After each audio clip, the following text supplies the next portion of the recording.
Well, hello internet, old guy in shed here. Lots of interesting stuff, I think. Notwithstanding, I've sorted out, I don't know if you remember, I was having a problem with my little Honda, the ST70, being unreliable. Found out what it was.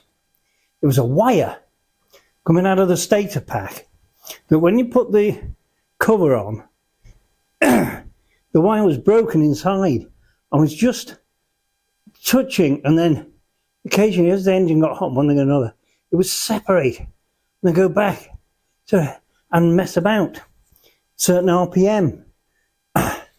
So I've sorted it. Really pleased about it. Been for a run on it. Sound as a pound. Running really good. And I now feel it's back to the good old, as expected, Japanese reliability. Right, so on the subject of reliability, I've needed a new battery for one of my Marinis, and I found, or I'm trying, what I believe is a better AGM battery, which is absorbed glass back. Now, the theory behind these is that it's heavy, is that they can deliver more instant amperage for things like cranking. I guess the downside of owning the AGM batteries is you've got to have a battery charger that will do AGM. You can't just put any old battery charger on. Now, I've read all about that and I understand it. You know, horses for courses, tools for the job, blah, blah, blah. What I don't understand is that this battery charger charges a 12-volt battery, and this is an AGM charger, 12-volt battery. We've got to use an AGM charger on an AGM battery. And then you put it on your motorbike, jet ski, car, whatever, and they'll have the same charging system. I don't know. I'd love to know why or how the charging system on your machine knows better than your battery charger. I don't understand it. Please help. Right, moving on. I've also noticed that lead acid batteries are a little bit dearer, and AGM batteries, which are better quality, allegedly, are coming down. So you might as well have an AGM battery. One of the nice things about them is they don't spill. So if you do flop your bike over, they don't spill. And I think that's a good thing. Just one of my little foibles. Right, you might also notice that behind me, here, on the ramp, I have the V85 TT. It's on the ramp to refit the centre stand that snapped, but it's been refitted. So what I've decided is, while it's on the stand and we're having diabolical weather, I'm going to give it a bit of a looking over and a good clean.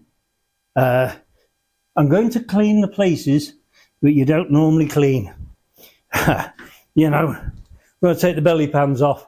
I'm going to get under it a bit because it's on the sand, and give it a nice clean. I think it deserves it. I really do. Quick video, this one again. I'd love somebody to answer the question about the AGM batteries. I really would. Because I don't understand it. Right. Motorbike's out of the way for a second. Well, not out of the way, but changing subject. Last weekend, I went to the Bath and West Classic Motorbike Show. Very pleasant. Nice place to go. Diabolical weather, and it wasn't warm. I had the wrong jacket on. so I didn't feel particularly, warm. But it was a good show. I have to say, it was a very good show. There was plenty to see, interesting stuff, a good few trade stands, and sadly those poor devils were out in the bloody weather. It must have cost them. Must have. It was, nobody wants to stand in the rain going through bits. So I felt for him a bit, to be fair. And also, Mr. Henry Cole was there. I have met him in the past, so I reintroduced myself because I went to his place with my Falcone for an item he was doing on the 100th anniversary of Motor Guzzi. And the Guzzi Club turned up with varying models. And I had, still got the Falcone Civilian. Bit of an unusual bike, very spooky, lovely to ride. And I was chatting with, she'll say, hello, Miss Cole, blah, blah, blah. Don't know if you remember me. I came to your place with the one thing I knew, well, I didn't know, I suspected he would remember, which was I went in my daughter's 1954 F100 Ford pickup. And he remembered that. Hard to forget, because he's a fan of them. He's got an older F-150, I think it is. So he's a bit of a fan. So he remembered that. And I was saying, I came to see you with the F-100 and my Falcone. And as soon as I said that, I don't know if any of you watch the Henry Cole programmes, but his pal Skid was there, and his ears pricked up, and he came over and he said, oh, do you have a Falcone? He said, yeah. He said, I'm looking for one. What are they like? And I said, they're bloody marvellous. He said, well, what will they cruise at? So we had a chat about what they'll go at, what they're like to ride. I said, you don't get anywhere fast on a Falcone. And he said, oh, no, I don't want to go fast. I said, well, the beauty of the Falcone is that they're so relaxing to ride. You can enjoy the countryside. You don't have to worry about it. They just amble along beautifully. So I had a good long conversation about that. And to the point where I'm kind of selling the damn thing. I don't want to sell it. And he actually said to me, look, don't sell it if you don't want to. And I said, well, okay. But then I look around at my plethora of bikes and think, it may be time to be moving one or two on and maybe getting something else. I don't know. It's always a difficult one. It's a bit like they become part of who you are in terms of, oh yeah, that's that guy who's got a Falcone, or he's got a 3.5 Marini, or whatever. You become part of the collection yourself, and the collection becomes part of you.